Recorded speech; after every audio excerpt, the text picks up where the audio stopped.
Matthew chapter 16.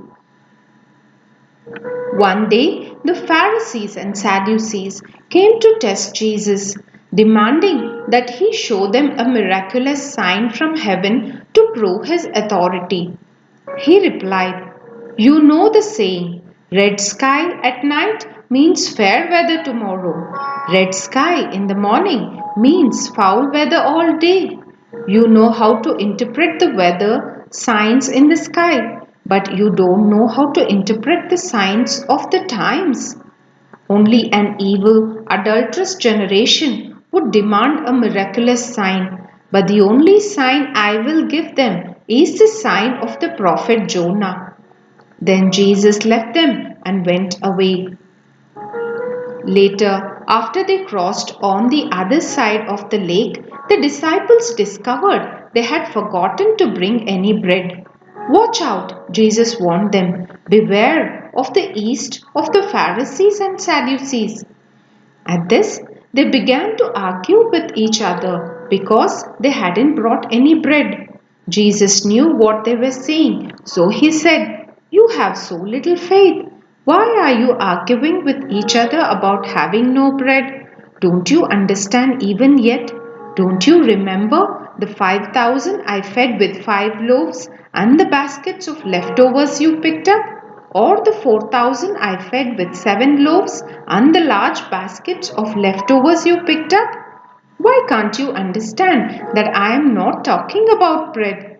So again I say, beware of the yeast of the Pharisees and Sadducees."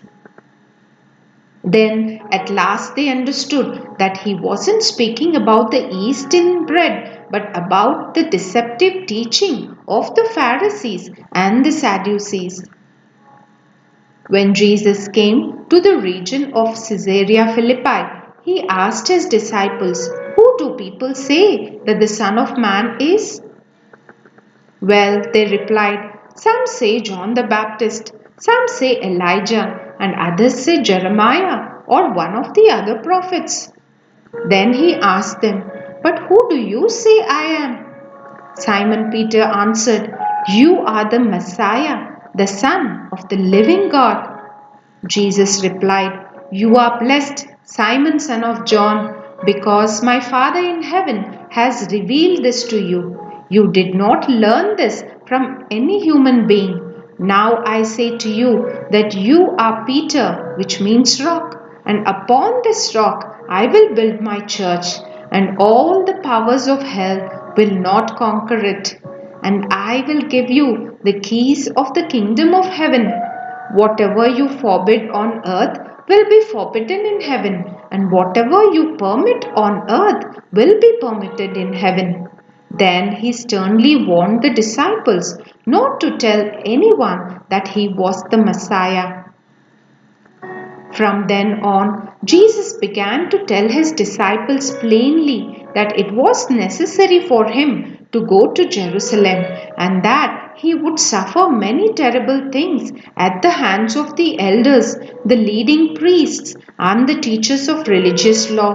He would be killed, but on the third day he would be raised from the dead. But Peter took him aside and began to reprimand him for saying such things. "Heaven forbid, Lord," he said, "this will never happen to you." Jesus turned to Peter and said, "Get away from me, Satan. You are a dangerous trap to me. You are seeing things merely from a human point of view, not from God's." Then Jesus said to his disciples, "If any of you wants to be my follower, you must give up your own way, take up your cross and follow me. If you try to hang on to your life, you will lose it. But if you give up your life for my sake, you will save it. And what do you benefit if you gain the whole world but lose your own soul? Is anything worth more than your soul? For the Son of Man will come with his angels in the glory of his Father and will judge all people according to their deeds. And I tell you the truth, some standing here right now will not die before they see the Son of Man coming in his kingdom.